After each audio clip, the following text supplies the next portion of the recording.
gaañi maa ngi leen di nuyu di leen sant xam naa ni gëj nañu déggante mais yitte yi ak bisi bi moo gënoon tax ni ni gëj a déggante dafa am nag ay mbir yi nga xam ni dafa am ay mbir yi nga xam ni dafa am ci jamono yi ma bëgg ci indi sama jàngat ci li am premièrement moo di liñ fi political polls bi fi génn bi ñu ni benn cabinet bu mag bu nekk Amérique moom moo ko génnee ba compagnie boobu vraiment dafa jox largement benn victoire ki nga xam ni moo di l'actuel président le président sortant mu di ki nga xam ni moom moo di Macky Sall xam nga c'est-à-dire bu ma déggee loolu daf may def benn ree bi nga xam ne je me demande que vraiment même presse buy jël information boobu di ko indi ki Sénégalais yi je crois que presse boobu moo war a xoolaat boppam au fait ndax Jeff Frank amul ku gën a njublang Jeff Frank et je vais vous donner même son numéro pour vous dire que combien moi je connais l'homme gis nga bi Yaya Jammeh di dem élection man la Jeff Frank woo New Jersey la dëkk da ngay naan ngandim political compagnie la waaw nangam dara benn nit moo ko moom nekk ci néegam di liggéey ak président corrompu yi di leen jox victoire ku amul xaalis pare na ci yow gis nga bi mu te lu nee na dafay def pôle si nga xam ni mooy am en Afrique et partout waa ji daf ma woo mu ni ma dafa bëgg rentrer en contact ak ki nga xam ni moom moo di Yaya Jammeh parce que daf ko war a defaral non c'est extraordinaire dafa war a def kii bi quoi pulse bi pour wane ni Yaya Jammeh moom dina gagner largement ma ne ko Yaya Jammeh mu ne ma ba mu proposé parce que man la moom mën nañ ci liggéeyandoo quoi ma ne ko xam nga Yaya Jammeh booy digg nit bu bañ nit man maa bañ Yaya Jammeh mais que nag comme da ngay wër di dóor rek dinaa la booleeg représentant Yaya Jammeh bi nekk Nations Unies c'est ce même gars là Sam Sarr man moo ma woowoon di ma laaj numéro téléphone maître El Hadj Diouf du ko weddi bi ma woowee El Hadj Diouf ni que le représentant de Yaya Jammeh aux Nations Unies Sam Sarr moom bokkul ak seen Sam Sarr tokk di yàmbaa boobu ngeen yor foofu de di attaquer Ousmane Sonko tey déedéet Sam Sarr boobu mu woo ma mu ne ma numéro El Hadj Diouf la soxla parce que vraiment El Hadj Diouf mi defe na la Yaya Jammeh am na information mu ko mën a jox ma woo El Hadj Diouf ni ma may jox ko mu gën a gaaw Sam Sarr boobu laa ni nañ ko na communiquer ak moom mais comme Yaya Jammeh dafa jéppi tubaab yi wóoluwu leen Yaya Jammeh nangul woon liggéey ak moom mais xam nga lu Jeff Frank def non mais c'est ça Jeff Frank daf ma woo di ma laaj boobu coalition bi taxawagul pour ni xam ndegam Adama Barrow mooy nekk candidat ne affaire dafa reelu ba nga xam dooni sa mais c'est extraordinaire léegi ma ni ko actuellement ni ngi liggéey ci benn coalition mais je sais que ni am na benn opposition ci opposition bi parce que leader opposition bi dëgg kooku mu ngi kaso ki ma yaakaar nag kooku mooy gën a sérieux pour que mu mën a xeex ak Yaya Jammeh jàkkaarloo Jammeh mooy Khalifa Sall donc je vais te donner le numéro de Khalifa Sall ak affaire mu ne ma mais est-ce que am nañu xaalis ma ne que ñooñu ñoo gën a pauvre ci opposition yi am yi ci àdduna bi yépp mu ne ma kon mais loolu la Jeff Frank def mooy amul xaalis te du nee na day def ay pôles Afrique Asie ak political pôles boobu dem leen ngeen xool di ngeen gis bu Gambia du ngeen ko gis. Et pour vous dire que je connais tellement l'homme, je vais vous donner même son numéro de téléphone te ku ci nekk rek na jël numéro de téléphone mu woo Jeff Frank. Gis nga bu ngeen woowee Jeff Frank benn boîte vocale bi du la jox sa possibilité pour nga bàyyi jamais nga jot ko du la bàyyil sax nga bàyyi voicemail. taxola comme nee nañ Ngandim compagnie la xam nga voicemail bi lan la lay tontu da lay tontu mu ni la ok Jeff Frank dina actuellement dafa am lu muy def dafay liggéey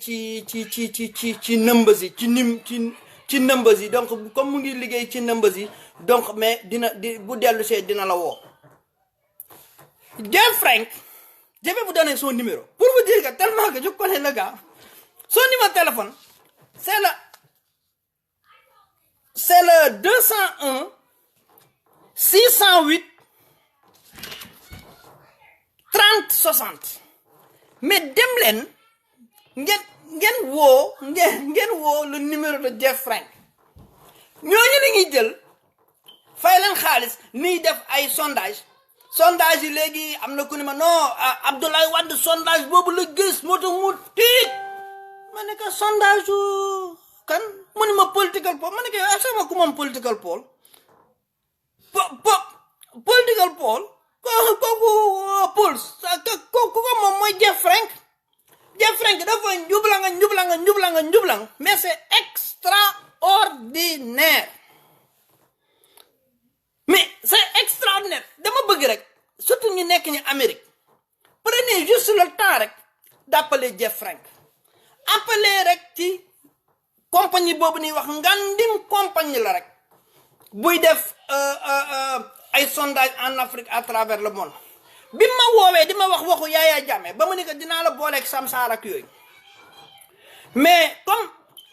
Yaya Jammeh dafa jéppi woon tubaab bi te Yaya Jammeh daf ko wóoroon ni moom day gagné ndax Yaya Jammeh biñ ko indilee photo Adama Barrow ni ko Adama Barrow nga war jàkkaarloo dafa téye photo ko sal waaye yow bu leen ma fontoo laa la wax ngeen may waxu noonu la sànne photo Adama Barrow te bi ma Jeff Frank di woo boobu suñu xel nekkul woon sax ci Adama Barrow ñun li nga doon xalaat ay Khalifa Sallah ñun ñooñu lañ doon xalaat mais bi ñu indee Adama Barrow mais Jeff Frank ma ne ko bi mu xamee ni Yaya Jammeh du ko kiwal mais Jeff Frank bi ma laajee affaire opposition bi ma ne ko gis nga opposition bi li may pauvre yëpp maa leen tan opposition Gambie kon mayal sa bopp jàmm Yaya Jammeh laa comme nanguwul jeex na mais xëy na Aïssa Samba Diarra yow xëy na digg lu mën a wax ngeen woo ce numéro là de ce grand cabinet que la presse du palais veut nous faire croire man dama sax tiit man bi ma yeewoo suba waa ji woo ma bàyyil ma political kii gis nga Abdoulaye Wade dafa gis affaire bi moo tax mu tiit ma ni la ilaha illallah mais c'est grave ñàkk xam dafa garaaw musiba la quoi musiba la sama papa daan na ko wax quoi mais ñàkk xam musiba la danger la mais Jeff Frank bi ma nekk donc dangay dem non bi ma nekk Yaya Jammeh daal nanguwul kii ak moom Samsar bon xam naa Samsar la comme yàkkamti woon na wax naa ak Yaya Jammeh yooyu affaire bi jàllul mais Yaya Jammeh comme du leen jéppi faale ko mais bi ma laajee wax opposition ma ne ko ñooñu li may pauvre yëpp maa tere ñooñu mais dafa ne mooy daa dëgg ne amul xaalis mën na ci am xaalis quoi mais c'est extraordinaire que Sénégal loolu nañu la gis nga heureusement mais dama ñaan sénégalais pour une seule fois soyez sérieux appelez ce numéro de Jeff Frank du ngeen ko mës a jot te nan la Ngandim compagnie la mais nan la ñuy woowee boîte vocale u Ngandim compagnie dégguloo turu compagnie bi mais turu benn nit ngay dégg benn nit la rek bu nekk ci biir néegam bu élection jotee Afrique bu woo président yi ni ñu moo tax bi nu waxee ni président Abdoulaye Wade loolu la gi mais damay wuyaayooy ma ne ay waay dile waay ñàkk xam moo garaw donc c'est juste pour vous dire nu ñuy naxee les présidents africains di leen dugal ci yenn yi xaw ma fan la ñuy naxee sénégalais de sénégalais xaw ma daan leen naxe Espagne daan leen naxe France waaye ñaari dëkk yi tant que maa ngi am sama nafsu fii kenn du leen fa nax muy Amérique ak Canada. Amérique ak Canada moom comme Mexique amu leen fa soxla foofu garaaw waaye Amérique ak Canada tant que lii mu ngi yeewu suba ñaari bën yi di dugal ngelaw di génne ngelaw kenn du fi nax sénégalais kenn du non mais c'est extraordinaire bu ma déggee nii waxu political football mais je vous demande honnêtement même yéen ñi nekk Sénégal jël leen rek seen crédit Tigo ngeen woote le numéro de political pool dan naan la Jeff Frank mu ngi liggéey ci numéro yi quoi mu ngi liggéey ci nëmba yi ci résultat yi donc Jeff Frank dina la woowaat ba la woo oui sama ndeyooñ c'est pas possible allahu akbar non man dama waaru ci yàlla bin ma waxee ni même président Abdoulaye Wade kon Abdoulaye Wade loolu moo ko tiital Abdoulaye Wade bi mu gisee kii wu Jeff Frank bi dafa nangam de ñoom xamuñu Jeff Frank man maa leen wax ni Jeff Frank moom loolu parce que man Jeff Frank damay wax ak moom amul ku gën a jublang Jeff Frank ci ko suuf mais c'est extraordinaire mais bi ma Jeff Frank di woo ci jamonoy élection Gambie yi man si laa ni nekkate am na ay nit yi nga xam ni mais dañuy nekk di nax suñu njiitu réew yi ci Afrique quoi donc je vous demande solennellement d'appeler sur le numéro de political polls boobu ñuy wax ni moo jox mais c'est que Macky Sall alalu Sénégal bi mu yàq ndax trian yooyu moo ma jaaxal quoi sur le 201 608 30 60 dimbale leen ma rek ngeen woo Jeff Frank ngeen woo political polls ngeen déglu audio bi ni muy demee ci Jeff Frank mais non mais y a un problème sérieux dans nos pays là en Afrique donc loolu laa bëggoon surtout sénégalais yi ni leeral ko ci seen bopp beneen point bi nga xam ni dan ma ci interpellé di ma waxu Ousmane Sonko sur les 94 milliards Assemblée nationale nee na dans 6 mois nanga ma ni quand même soyez sérieux Assemblée nationale l'affaire Petro-Tim mu ngi noonu ci taabalam ñaata yoon nañ leen wax nañ ci def enquête parlementaire ce qui intéresse tous les Sénégalais sunu alal bi nga xam ne tey mën naa ci indi développement yu bare waxuñu ci dara ñu nuy wax ni na ñëw mu indi ay ki nga xam ne moom moo dem ci procureur de la République yéen bu ngeen defee seen enquête parlementaire ba pare amu leen benn pouvoir de décision d'emprisonnement de condamnation contre Ousmane Sonko kan ngeen koy yóbbu ci procureur de la République mais moom dem na ci procureur de la République ba pare mais pourquoi pour aller à Rome on a besoin de passer par Banjul Guinée-Bissau Bamako Cotonou fële Kenya pour jéem a seet nu ñuy demee Rome alors qu'on pouvait directement rek prendre le vol rek Dakar rek dem directement rek wàcc Rome mais c'est extraordinaire yéen bu ngeen defee enquête jël alalu askan bi taawu askan bi dooleewu askan bi yépp ci benn nit ngeen di dem ngeen joxaat ko muy procureur mais waa gi dem na ci procureur ba noppi dem na ci procureur ba noppi donc c'est du cinéma que vraiment buñ ci nekk di perdre vraiment sunu temps léegi nag dafa am lu ma dégg président wax ko mu ni bu ngeen bëggee bourse familiale yi di continuer mooy 100 000 francs yooyu ñu leen jox ci at mi nga xam ne par 25 000 lañ leen koy jox na ngeen ko voter bourse familiale lu askan bi war a xam moo di président bu mënti ñëw dootu ko dindi danga koy renforcer te bourse familiale boobu sàcc sunu alal bu ko sàccul woon mu jox ko son frère mooy le pétrole sénégalais kon bourse familiale boobu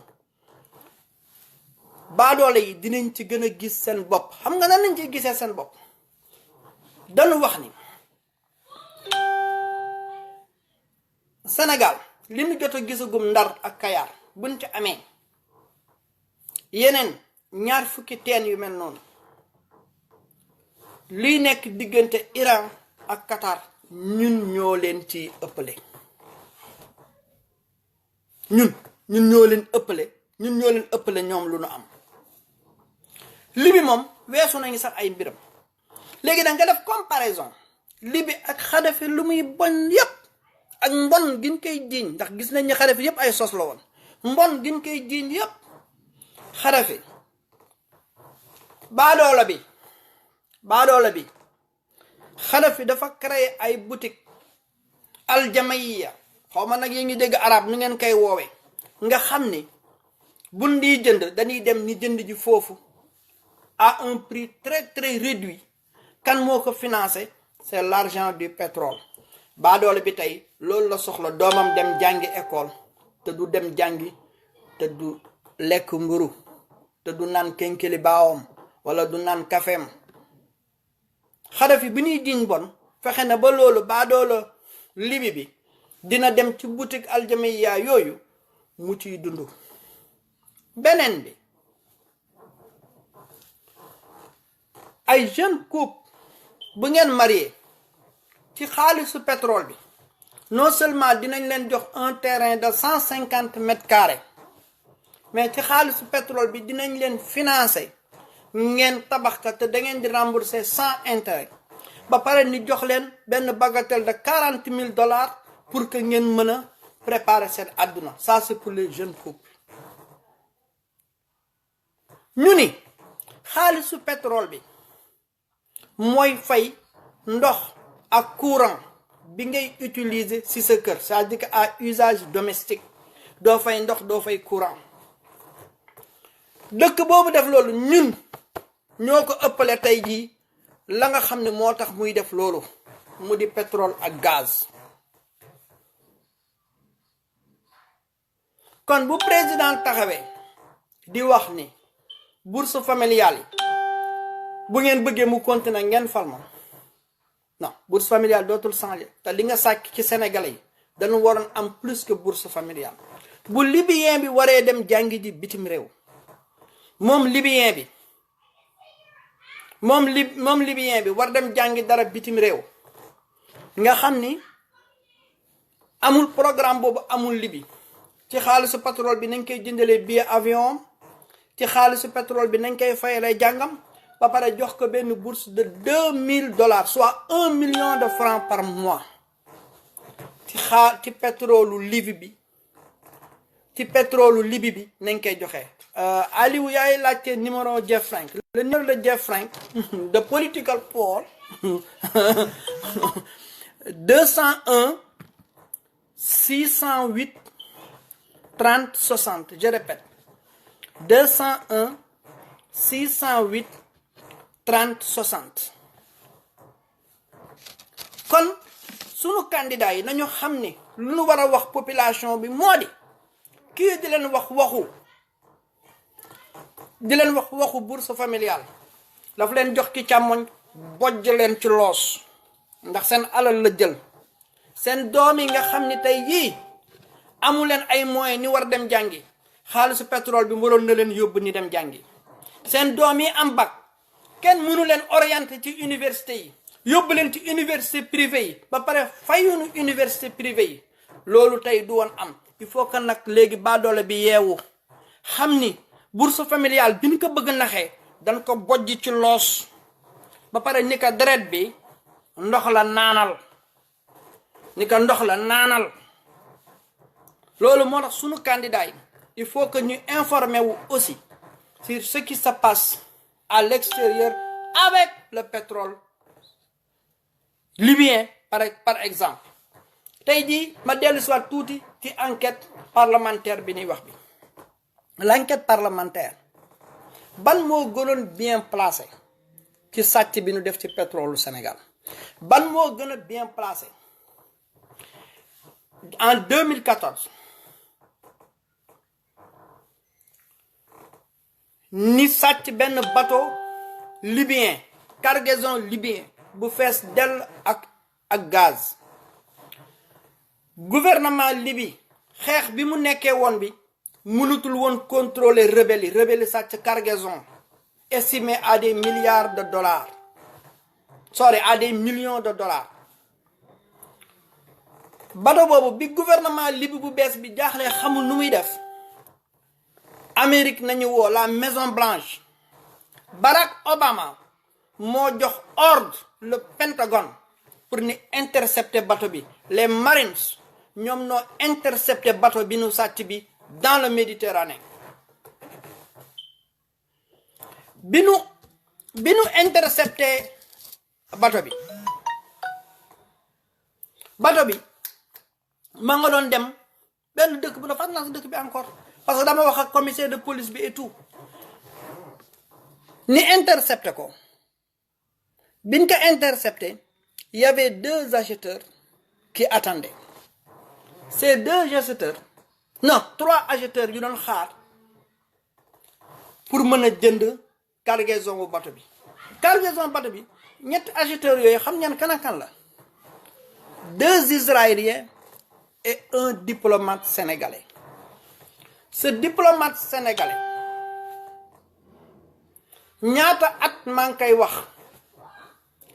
police su dëkk ba dama j'ai un peu oublié le pays ça va venir dëkk bu ndaw la. femme bi ni ma demal fi sa ambassade dëkk ñoom dinañ la wax kan mooy diplomate bi. boobu Mankeur Ndiaye mooy ministre des affaires étrangères ni bloqué toutes les informations mënatuma am benn issue ci loolu. enquête parlementaire boobu nañu soxla moo tax benn jour bu ma toogee un journal français bind ni pétrole ni essence bu bon bi ñuy jaay bi Sénégal dose bi dafa ëpp lii toute la presse sénégalaise en parle. alors que waxoon naa leen en 2014 cargaison de bateau bi nga xam ne sàcc nañ ko te c'est un diplomate sénégalais moo nekkoon parmi les acheteurs. kooku fan la doon dugalaat gaz bi nga xam ne kenn traité wu ko proprement au Sénégal. mais il faut que la presse française en parle pour que après les autres les suivants là les Macky Sall là entre guillemets là mën a reprendre information boobu. je crois que enquête parlementaire foofu nañu war a njëkk a commencer. merci c'était en Malte mais en Chypre voilà c'était en Chypre. fala lan moo tax juge bi ni biñ leen téye les 2 Israéliens et le Sénégalais ñu ni lu tax mënulu leen woon téye parce que l'opération s'est passée en zone internationale donc en pleine mer. loolu moo taxoon mënu leen woon téye gis nga biñ leen bàyyee ci guddi gi ni ngi jël jet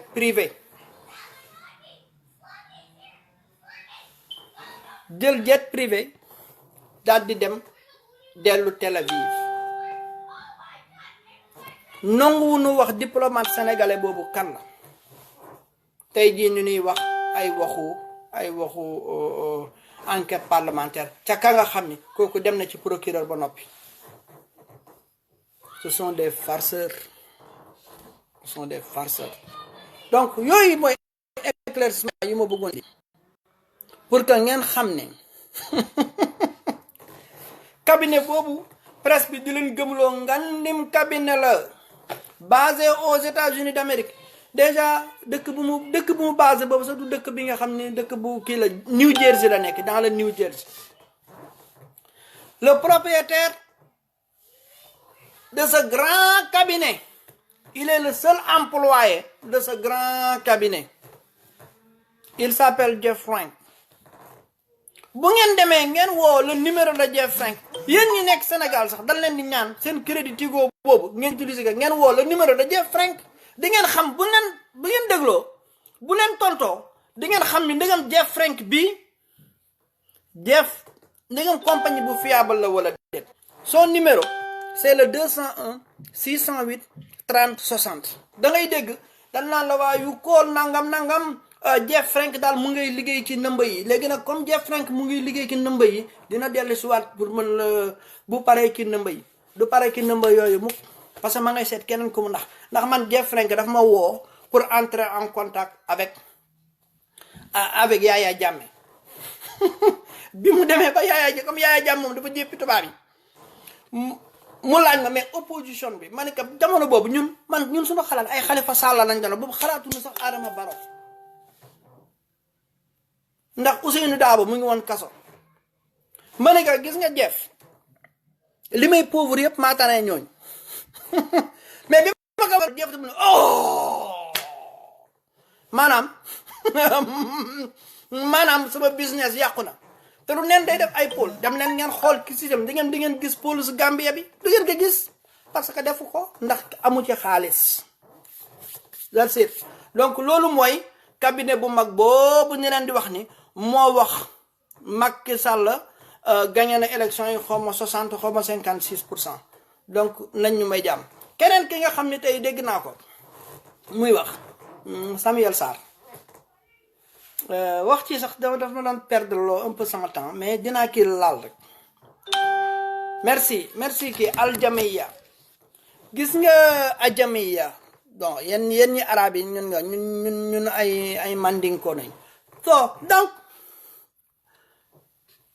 Samuel Sarr moom moo fi génne woon 7 milliards et quelque ni Macky Sall moo ko am Bank of America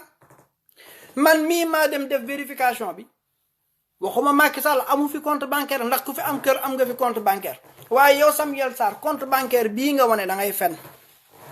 amul ndax kii géré ki les comptes basés yi nga xam ne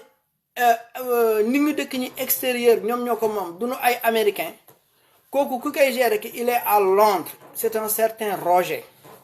kooku nañ ma mujj booleel kooku nii compte bancaire yi sax bu Bank of America dafa melul nii donc da ngay fen waaye sa waa gi li mu sàcc ëpp na 8 milliards kon yow du yow yaay ñëw tey dina wax ni kii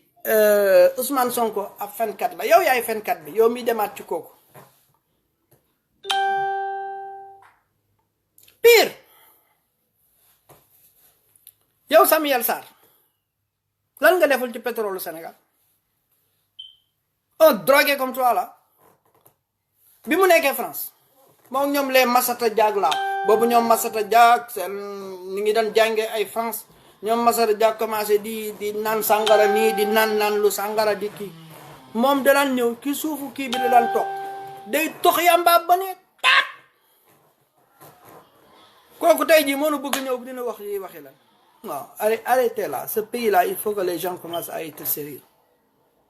waaw ñoo ngi nañ leen dépassé quoi nañ leen dépassé bu nu perdre suñu temps si ñoom waaw ay véritable dóorkat léegi nag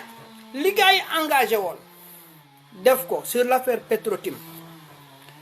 dañu perte woon plainte ñaata sénégalais bi nu demee ba xam ni plainte bi mujjul jaar munul dem fenn ni indi El Hadj Diouf ñu porter presse à la place d'une plainte ils ont fini par porter presse El Hadj Diouf nekk ci atmosphère bi rek di ko polier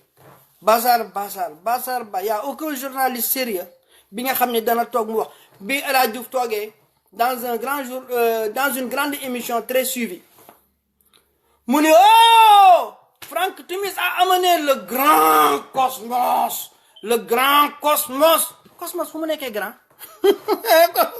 bañ nañ ko ba le junior américain nañ koy woowee non mais c'est extraordinaire ce qui se passe dans ce pays là oui le grand Cosmos le véritable avocat, le véritable avocat de Frank Timis, c'était Boukounta Diallo. bi nu jógee ni dañuy porter plainte Boukounta Diallo xam ni lii musiba rek lay indil waa ji Boukounta Diallo dafa dagale kii bi teg ko noonu ni ko bu leen ki sax dem ñu ni bon comme léegi on ne peut pas porter plainte parce que sunu avocat bi li mu nu wax nii lu wér la allons porter presse si nañu porter presse indi El Hadj Diouf même scénario moom moo ñëwaat ci campagne électorale bi pourquoi encore pour attaquer Ousmane Sonko aller dans la presse attaquer jour et nuit waaye ñi nga xam ni mënuñu woon réussir nekk député ñi nga xam ni mënuñu woon réussir dem sax am force bi sax pour dem présenter wu ci parrainage du ñooñu ñooy mën a attardé ka nga xam ni il est député il est candidat il est l'étoile montante de la politique sénégalaise ngeen bëgg ko ngeen bañ ko yàlla def na ko kon gaañ jërëjëf maa ngi leen di sant donc éclaircissement yooyu laa bëggoon indi cabinet bu mag boobu nag nekk Amérique political polls na ngeen jàpp ni bu ngeen leen bëggee jot pour ngeen am info oui ayo mais c'est extraordinaire donc appelez sur le numéro 201 608 30 60 c'est Jeff Frank là je le connais personnellement parce que dafa ma woo ci jamonoy élection Gambia pour entrer en contact ak Yaya Jammeh ma bokk ak Samsar boobu nga xam ne moom ma waxoon naa ko jox numéro El Hadj Diouf ma woo El Hadj Diouf ni ko Samsar dafa la soxla mu ne ma kan mooy Samsar ma wax ko mu ne ma jox ko nu mu gën a gaaw ma daal di koy jox ma ne ko Sam nee na ma naa la jox numéro si la Samsar commencé di communiquer ak moom El Hadj Diouf nekk ci presse bi di défendre ka nga xam ne moom moo di Yaya Jammeh c'est tout waaw El Hadj Diouf du ko weddi Samsar du ko weddi Samsar gaa moom suma grand la waaw kooku moom lu leer la waaw donc Jeff Frank boobu moom moo ñëwaat mu ni daf leen di defal yéen seen pool yéen seen dëkk li nga xam ne yéen a koy dund yéen a koy gis suba ak ngoon kon gaañ yi jërëjëf incha allah duñuy gëj di déggante ñi ñaanalante wér-gu-yaram ngeen jàpp ni rek compagnie boobu ñu leen di wax ni mu ngi Amérique moo def kii bi moom la Abdoulaye Wade gis moo tax Abdoulaye Wade tiit bi mu tiitee mu daldi xawma lan dara ay meewi neen Jeff Frank daal du dara lu dul benn waa ji nga xam il a compris les présidents africains di lekk seen ci ñoom xaalis chaque année bu élection amee seen dëkk jeex na ñu ni political polls benn kii la bu mag cabinet dara tous dara Jeff Frank moom xam na man xam naa kon gaañ ñi jërëjëf loolu rek laa bëggoon indi ay éclaircissement ngeen xam ni bisi bi moo ma jàpp kon dunu noppi nag ndaxte ñu ngi dem ci benn tournant bu décisif pour l'avenir de ce pays merci encore te ngeen xam ni bourse sociale bi paaka bu nu bojj suñu loos la jël deret bi naan leen ko suñu deret nañ ñuy naan loo waaw waa kay jërëjëf